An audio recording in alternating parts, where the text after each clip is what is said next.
وانشن بيالاتي دلقوني برباجسا دلقو فينا دلينت اسم دقل اللي يستيفنا جنب واداس نقل واني شننسان توكو دبلوماسي خلمتا advocacy jechuunis aduraa haqa Oromoo dhugaa Oromoo mootummoota biyyaalaatitti hubachiisuudhaaf hojiin hojjetamuu qaba. Halammataa roorroo uummata keenya irra ga'u uummata addunyaa beeksisuu barbaachisaadha. Sadaffaa hayyoonni Oromoodhaa beekumsa isaan maddisiisan san akka uummataaf ta'utti haqaarree bakkaan ga'u nu barbaachisa jennee afraffaa immoo leecalloo as jiru qabsoo irra oolchuu shanaffaa afaan horachuu qabna jennee shanan kana keessa tokkoon isin eegalla jennee waadaa isin eegalla miidiyaa isin bannu Oromiyaa Miidiyaa Neetwork eebuu miidiyaa walabaa uummata Oromoo guutuuf yaalii gama hundaan taasisaa turetti of kaleera baga gammaddan baga gamman hoggaa jennee hojii seennu alagaan Yare isa tokko ta'a walitti hundufan jallaan keenyas hoo Oromoon babbacaate takkan taatu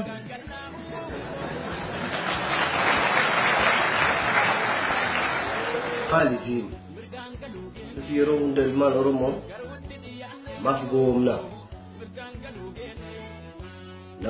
takkan taane Oromoon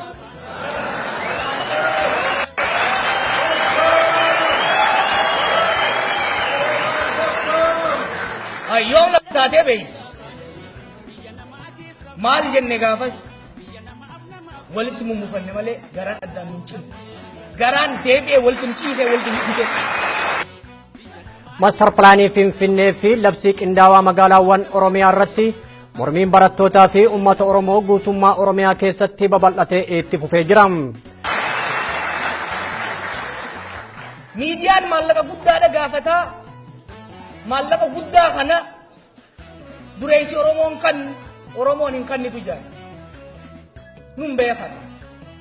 Jallaan keenyas hin beeku, diinni keenyas nun beeku. Dureessi akka durooma isaatiin, hiyyeessi akka hiyyooma isaatiin galaanuu guduunfee waan hin danda'amtu jaansan aarraa akka dhugeessu nu godhe jechuudha.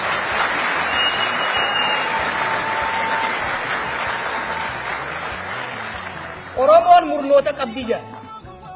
Murna 99 jira. Amma isin sakaalan. Amma lafaan isin dhayan. Osoo jahan murni tokko osoo nu duran dhaabbatin. Ijoolleen hundi ilaalcha siyaasaa sii mata qabattee asirra hirmaachuudhaan bakka kanaan ga'uu dandeenye.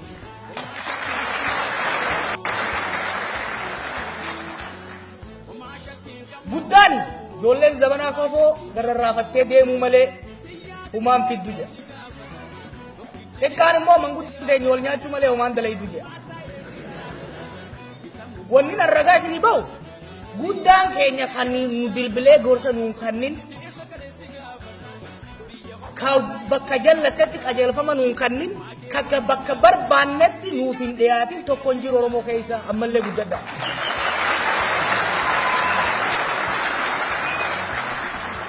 Dargaggeessi yoo ja'us kofoo ol wayyeeffatee waraansillee hidhatee halkanii guyyaa dalagee akka isin jirtan kanatti amma qilleensarra isin oolche jechuudha.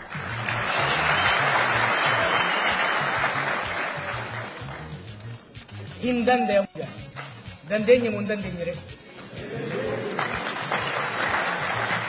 nun beekanii bara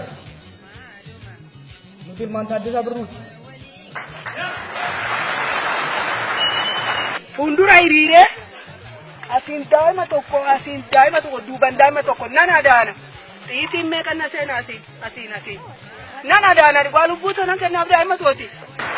Kasadoof qananii habashaan kanniteef yuunifoormii wajjin ofirraa baasee haadha qoxana cinaa hiriiree falmate. Nuti ilmaan elemoo qilxuuti.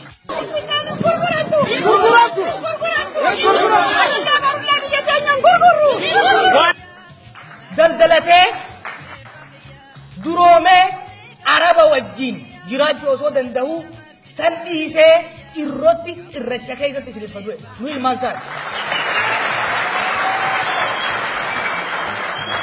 nuti ilmaan waaqa guutuuti gabrummaa hiddaan buqqifna yoo dadhabne immoo ilmaan itti guddifna san bira dabarraan dhalootaaf dabarse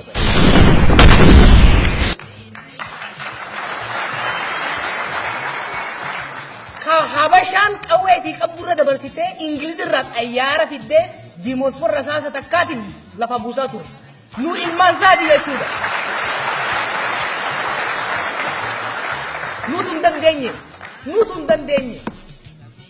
Nutu hin dandeenye. Xiiqiin nu qabu. Dandeenye. Asii hin geenye. Waan isaan irra kufaniif san lafa hin balleessine dhaloota haqa nyaatee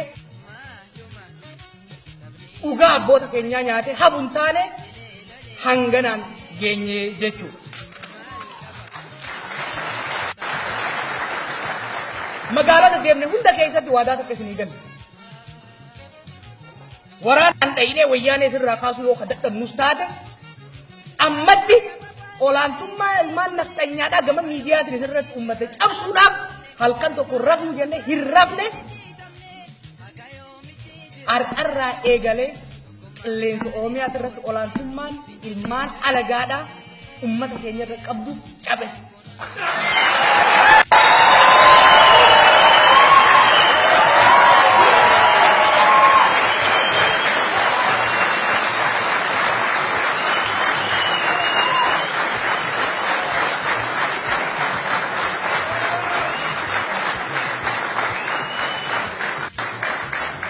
Qilleensa Oromiyaadhaa bilisoomsine. Qilleensa Oromiyaadhaa bilisoomsine.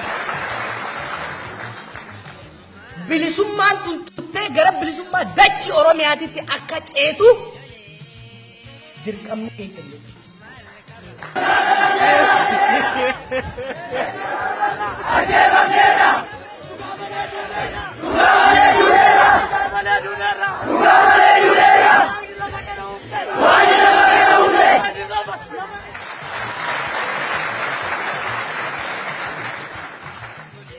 Hiree harkattan kanatti waan dalaynee habaqaachine asiin geenye kana bilisummaa xiqqoo qilleensa irratti uumne tana yoo bishaan obaaftanii biyyee jalatti hartanii kabdanii guddifattan bilisummaan qilleensaa tun dachii irra bu'uudhaaf fagoo hin taatu. Ammoo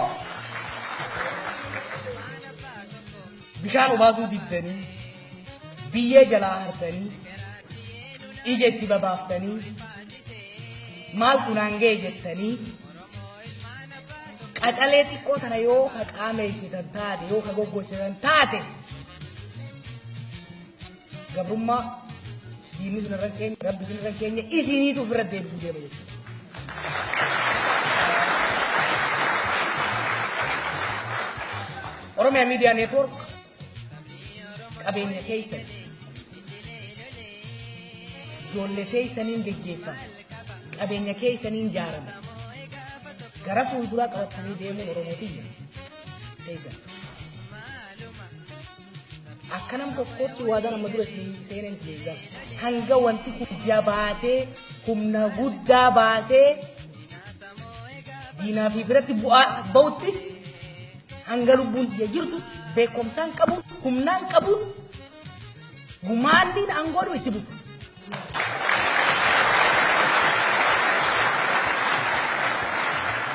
Garuu immoo laffaatii amma gammaa goone tun bakka gahuu ka dandeessu yoo isin har'arraa eegaltanii mataa keessanitti akka gurmuutitti gumaata gootaniif ta'e qofa. Oromo asiin geenye nurraa fudhadhaa fuulduraan deemaa kiishee keessan qaqqabadhaa jechuuf haqa isinirraa hin qabnu ree. Mataraan kiishee keessan qaqqabadhaa. Kanaaf waan takka irraa awwaallee jiru jechuun hin danda'amuu jedhu waan takka irraa awwaallee jiru Oromoon facaatee jedhu waan takka irraa awwaallee jiru olaantummaa qilleensa Oromiyaa irratti yaabasaan qabdu awwaallee jirra.